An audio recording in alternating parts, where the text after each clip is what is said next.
I'm Joe Catalano with an AM Quincy news update for Monday, August 11th. One person was stabbed during an altercation at Squaw Rock in Squantum late last night. Quincy police say a person suffered a non-life-threatening stab wound when a large group of people had gathered at about 11:30 last night. The victim was treated for non-life-threatening injuries, and police responded and broke up the group, but further information is still unavailable.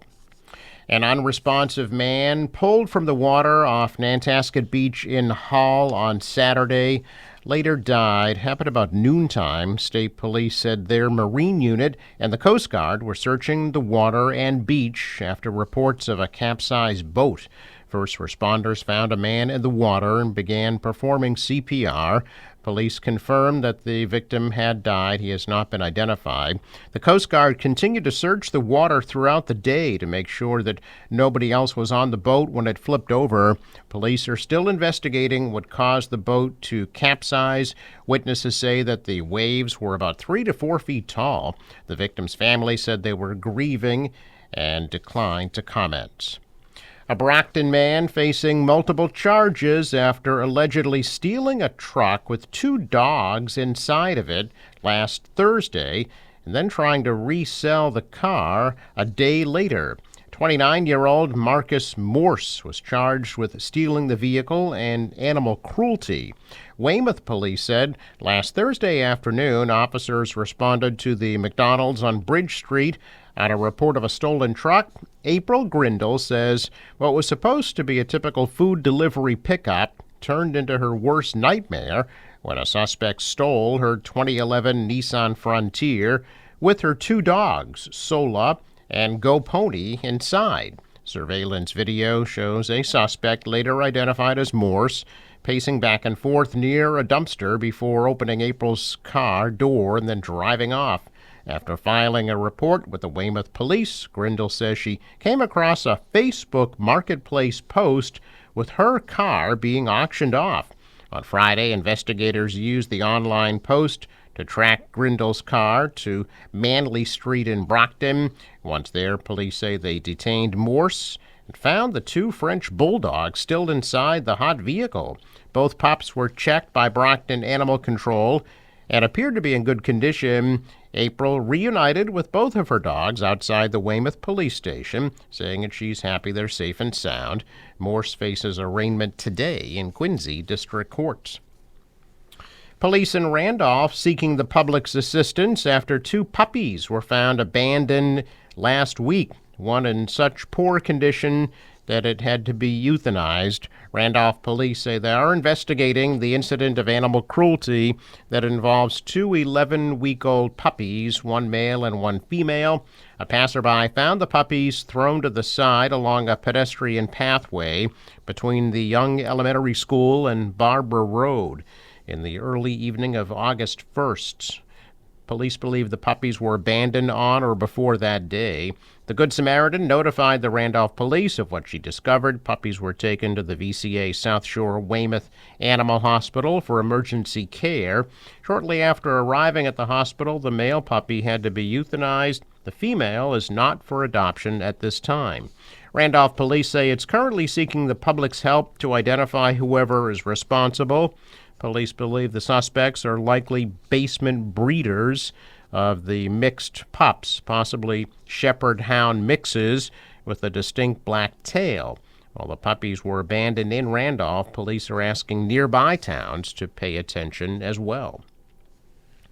A homeowner in Pembroke awoke early yesterday to find a pickup truck crash through his garage door. Happened at a home on Dwelly Street about 3:30 in the morning. Police said the black Dodge pickup truck was lodged into the home's garage door when they arrived on scene. The homeowner, Robert Sideropoulos, said he and his family were inside and asleep at the time when he heard a loud bang and the house shook. It appears the driver first struck a mailbox across the street, and then tire marks from there on the road lead right into the garage. Pembroke Fire says the driver was taken to the hospital with minor injuries. Nobody in the house was hurt. Crash is still under investigation. Well, there is a new way to find out where traffic delays can be expected in Quincy.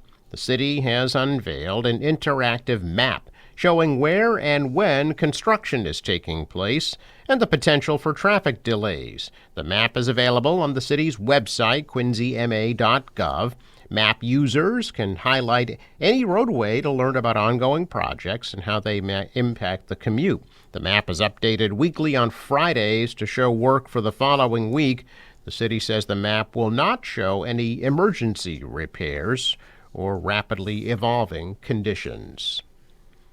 Speaking of traffic, there is a traffic update this week. The intersection of Furnace Brook Parkway and Quarry Street in Quincy will be closed for repaving Tuesday, Wednesday, and Thursday between 7 a.m. and 3 p.m. Traffic patterns will be marked and a police detail will be on site.